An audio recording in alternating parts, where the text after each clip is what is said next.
Welcome to the C-Suite Mentor, the place where you will learn the tools, strategies, and mindset to scale your business sustainably and build a lasting legacy. I'm your host, Theresa Cantley. As a fellow CEO, I understand what it takes to scale a business to 7 and multiple 8 figures. It's not necessarily what you might think. It requires a complete shift in how you think, strategize, and execute key actions in your business. My mission is to help CEOs step back into the driver's seat of their business by optimizing their operations, empowering their team, and staying in total alignment with their big vision. So, are you ready to exchange everything that hasn't worked for strategies that will? You're in the right place, so let's go.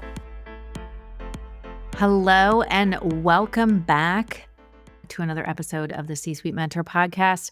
I am your host, Theresa Cantley, and today's conversation was actually inspired by a conversation I had yesterday with two of the leaders in the restaurant that I work with, and just surrounding the struggle that they've been having with employee engagement and really just getting people to care. And I think that, it doesn't matter what industry you're in or even just in like life in general. It's like the desire to have mastery, the desire to have excellence, the desire to really take accountability and responsibility for what you're doing has just kind of gone out the window. And I've talked to many people because I do work with a lot of restaurants and retail stores where that whole philosophy of that customer experience, that customer I don't even wanna say customer service, but that hospitality has kinda gone out the window. I was having a conversation with my assistant, and we were talking about how she was getting a cheeseburger at a local restaurant. I guess it was a like a fast food restaurant type, and she asked the person, what came on the burger, and the person was like, "I don't know." And she said, "Well, can you ask someone? Can you find out?" But it's like that lack of people wanting to go that extra mile, and do that extra thing that really hospitality is really should be known for, because having hospitality is really how you care for people, how you treat them, how you see them, and the experience that you create, whether they're in your home or they're at your restaurant, they're in your store, or they're working with you if you're a technology company, whatever it is. So I'm having this conversation and we're talking about the lack of employee engagement and just the fact that, so many people, it's like they just don't care what they're doing. They just don't care about their job and how frustrating it is. And I know that, right now, employee trust, employee engagement is at an all-time low kind of across the board for a variety of reasons, which we're not going to get into right now. We're going to save that for another episode. But I know it's like a systemic issue. And when I'm having this conversation with them and I'm listening to what they're saying, and they're like, "Well, we just don't understand why people just don't do it." And they started to go into, "This is what you should be doing. This is what you should be doing with pre-bussing tables, and this is what you should be doing. Your whole process should be pre-bussing tables and then doing, like coming over and greeting the customer and then taking their order and pre-bussing tables and da da da da da." And I said, "Okay, like let's hit the pause button here. Let's hit the pause button." I said, "You're expecting them to have mastery in their job when they don't even understand the basics of and the foundation of the business, but also of their job. So you're expecting them to have mastery and to do these things when they can't even get the basic right. So what you're telling me is that you're building on a cracked, broken, non-existent foundation. Is that what you're telling me?" And they both looked at me and they were like, "But the funny thing is that we have people, when you look at our reviews or when you listen to people, you talk to people, like they like the food or they like, they love coming, they like the atmosphere." And I'm like, "Okay, that's great because the business has been here for a really long time." But, like, let's talk about what you just said is getting people to engage, getting people to care about what they're doing, and that's not there. And it was, "No, it's not there." So, we started to kinda dig in a little bit about what was going on and what needed to happen, because, again, they were looking at having these people be masters, have mastery in their job, whether it was a bartender position, a server position, the kitchen positions, whatever it is, the support position, they're expecting them to have mastery when they haven't even mastered the basics. They don't even understand what the basics are, right? And if we look at mastery, mastery isn't something that you just have. It's something that you build over time. And how do you build? Because you start with a foundation. And you just keep building on it and growing and adding to it until you reach a level of mastery, and then you start over again. When you get to a certain level, then you start over again, and you keep growing and you keep mastering whatever that skill is. So if we think about it from, like, if you start working out, if you've never worked out before, right? You start with a foundation of, maybe you're not flexible, or you don't have arm strength, you don't have leg strength. Maybe you just don't have the stamina, right? And you start out slow, and as you build on your workout routine, as you work out every day, or like I said, you build on that workout routine, you adjust your workout routine, you continue to get stronger. You build strength. You build stamina. You build understanding of how your body moves. You build understanding of the actual workout that you're doing, the movements that you're doing. Okay. And what works for you, what doesn't work for you, right? So it should be no different when we are bringing people into our business. We have to start with that strong foundation. And then from that strong foundation, we can continue to build on it. Where many times over, and this is kind of what I call the old playbook of leadership, is that we bring people into our business and we just expect that they're going to just know how to do stuff, or we tell them how to do something one time and we expect that they're just going to be able to do it really, really well. And, or here's the other thing that I love when I see people, they throw 50 things into one training session and are like, here you go, 50 things, you're good to go. Like, and, expect them to just know everything. And it's funny because when I was telling this story to my assistant today, it brought up a memory I have about when I was in the laboratory equipment industry. And I had been brought in there in customer service, and I was working with a line of electrophoresis equipment, if you've heard me talk about this. And I failed every single science class, knew nothing about this equipment, and was handed a catalog and said, here's your catalog. You're going to be talking to researchers who are doing cancer research, who are doing vaccine research, who are doing infectious disease research. You're going to be talking to them about the machines that they're using, probably in real time, and you're going to have to explain how to use the machine should they have problems. So you're pretty much going to be tech support. And it was like, okay, I had no help. I had no help whatsoever. And I was just given this catalog and said, go, have mastery. You know what you're doing, and you're going to be talking to these famous researchers from the Salk Institute and the NIH and SAIC Frederick and Memorial Sloan Kettering. And I was like, what am I going to do? So what I did was I started with a foundation. And from that foundation of understanding, and back then, this was back in 2001, we didn't have the level of technology and things that we have today. So I did some grassroots efforts with, looking up online. Back then we were using Yahoo, looking up online, electrophoresis. What is it? Reaching out to people who I could talk to and say, okay, can you explain this to me? One of them was a scientist who was actually handling our inventory at the time, and just asking, okay, what is this stuff? What does it do?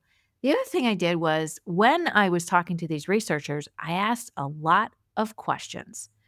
I asked them about, what they could tell me, what it was that they were doing with their research. Or I would say to them, just so I could understand and use some common sense. I said, "So tell me a little bit about what you're doing so I can help you troubleshoot this." Even though I wasn't really sure how to answer their question. Once they explained to me what they were doing, then I could say, "Okay, like, let's come up with a solution." Okay. But the thing is that I had the ability to build that foundation and to understand where to go for this information and what I needed to do next. The one thing that my boss did do correctly was he gave me the expectation. And the expectation was you need to understand this. You need to know what it is because you're going to be talking to researchers, and this is exactly what you're going to be doing. But listen, in case you haven't realized, times are different now. Times are way different than they were in 2001. Okay. Things are not the same as they were back then. People are different. A lot has changed in this world. A lot has changed in the economy. A lot has changed in businesses. A lot has changed in leadership. And many leaders are still trying, as I said, to lead from that old playbook of here's your catalog, read the catalog, and then you can go ahead and work with researchers. Okay. Just like these managers that I were talking to were saying, they had a system of training people where it was, let's give you 50 things. Here's your training. Here's your 50 things. Explain it to them one time and then expect them to have mastery. So if someone doesn't have mastery, if they're not doing what you want, if they're not doing things the way that you would do them, if I can back up for a second, they're not doing things the way that you want them done, or if it seems like they don't care, or they're acting like they don't care, more than likely it's because they don't understand something. If they truly don't care, then like they need to go. All right. Or you hired somebody for a job that maybe they're not necessarily suited for. Right. So the way that we want to get people to a level of mastery is, again, starting at the foundation and building a strong foundation. And building a strong foundation takes time. And a lot of leaders don't have the patience nor the desire to allow that foundation to build, to lay the bricks that are going to create a strong foundation that mastery is going to be built on. They don't want to spend the time because either A, they're putting out tons and tons of fires and that's all they're doing. So they don't have a whole lot of patience or time to spend on teaching and guiding somebody. Okay. Or they're being asked to do things that they don't necessarily have the skills themselves. So they're trying to catch up. And again, they don't have the patience and the time to spend with someone to build that strong foundation. So as I was talking to these two managers, now in this case, both of them have the skills. They are putting out a lot of fires, and the training that these employees have received was like a fire hose training. Okay, we'll just call it that. It was just a fire hose, just putting in tons and tons of information. And at the same time, some people can retain information like that. They can learn that way. Not everybody can, right? So the problems that they ran into was too much information at once, hiring the wrong people for the wrong roles, lack of consistency with management because not every manager was reinforcing these things. Okay. You can't tell someone something one time and expect them to understand it. And again, just not having that patience and spending that time that people need in order for stuff to integrate into their thinking, their way of being, and not setting clear expectations. So if you're struggling with employee engagement, if you're struggling with that feeling of people don't care, here's the deal. They don't need a cheerleader sitting there saying, come on, you got this. Like, let's do that. Like, they don't need a cheerleader. They need a leader. They need a leader who sees them as an individual and is willing to spend the time with them to build that strong foundation of basic habits, basic, basic understanding so that they can build and stack on that to get to that mastery that they're looking for, right? Just because it was fast for you, just because I did what I did to learn how to sell the electrophoresis and got to the point where I memorized 415 items, part numbers or the SKU number for them, what it did, what it went with, what the science was, what the price was. I was able to do that. Not everybody can. Not everybody has that capability, and that's okay. But it's our job as leaders. This is why I said people don't need cheerleaders. They need a leader who sees them as an individual, who can understand, who really picks up pretty quickly when they're interviewed, when they're hired, when they're interviewed and then hired, what their learning style is, simply by asking questions. They can understand what their learning style is. They can understand what their energy level is. And we do that by first and foremost asking questions. That's the beginning of building that foundation. The next thing that you can do, as I said, is we want to stack on. We want to continue to stack that knowledge, stack that understanding, one on top of the other, on top of the other, until they can get a full understanding or that mastery in one small area first. So the first thing that you want to start with is, do they really understand who you want to be, where you're going, and how they fit into it? Do they really understand that? More than likely, the answer is no. And more than likely, that whole thing, vision, values, purpose, is not woven into what you're doing because there's a gap. All right. We can understand there's a gap because they're not engaged, because they don't care. That's the gap. It's a gap in understanding. It's a gap in that feeling of I'm part of something. All right. And it might be you hired the wrong person for the wrong role. So go back and figure out if, first of all, if you have that clearly defined. And if you don't, make sure that you get it clearly defined. And then that gets communicated to your team. Second thing is, do you have the right people in the right roles?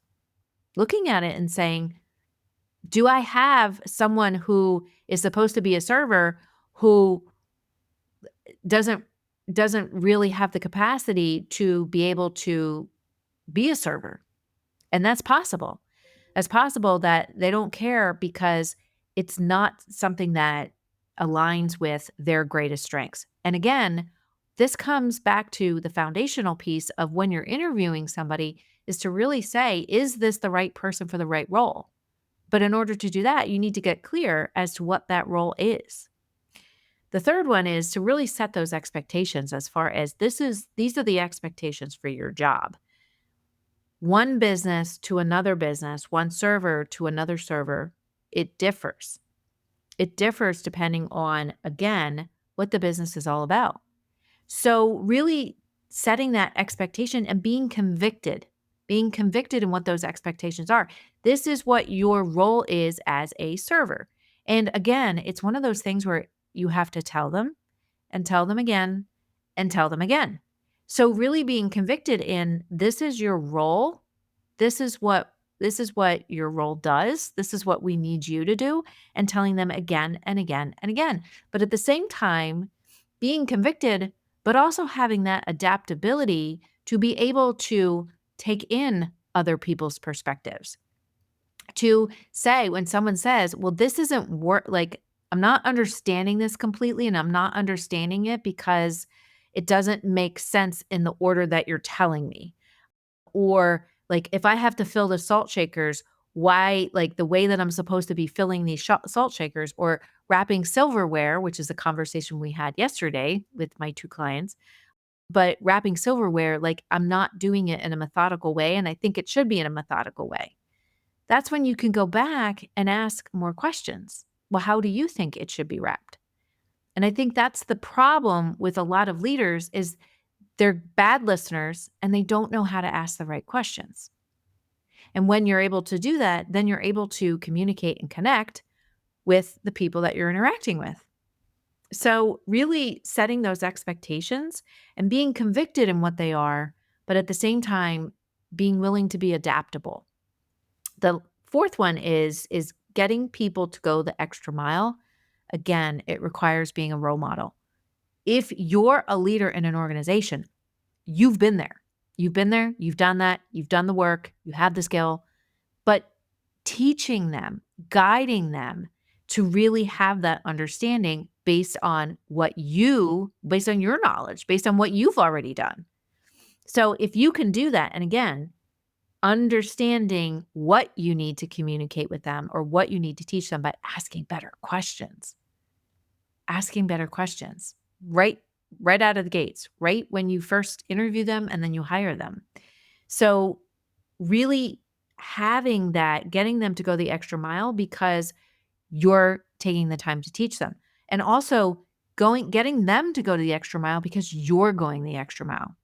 And you're going the extra mile because you're taking the time to understand them and see them as an individual. You're taking time out of your day, scheduling that time so that you can have those conversations with your team and with your people. I think not enough managers do that.